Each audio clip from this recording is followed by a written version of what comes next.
Lemon అటుకులు చేసుకోవడానికండి కావాల్సినవి పచ్చిమిరపకాయ ముక్కలు, కరివేపాకు, నిమ్మకాయలు 2, ఉల్లిగడ్డ ముక్కలు, అల్లం ఎల్లిగడ్డ పేస్ట్, పల్లీలు, అటుకులండి. ఈ అటుకులను అయితే ఇట్లా వాటర్ వేసి కడుక్కోవాలండి, డస్ట్ ఉంటూ పోతుంది. చూడండి, ఒక బగోని పెట్టుకొని అందులో ఆయిల్ వేసుకొని జీలకర్ర ఆవాలు వేసుకొని పచ్చిమిరపకాయ ముక్కలు వేసుకొని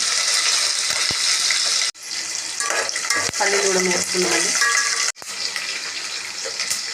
ఆనియన్ ముక్కలు, తగినంత పసుపు అండి, తగినంత సాల్ట్, 2 నిమ్మకాయ ముక్కలను అయితే ఇట్లా రసం వేద్దాం ఇందులో.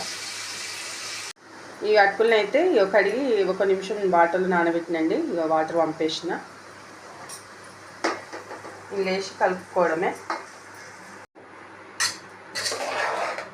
చూసారండి, నిమ్మకాయ అటుకులు అయితే రెడీ అయిపోయినాయి. చూసారా, ఇక లెమన్ అటుకులు అయితే రెడీ అయిపోయినాయండి.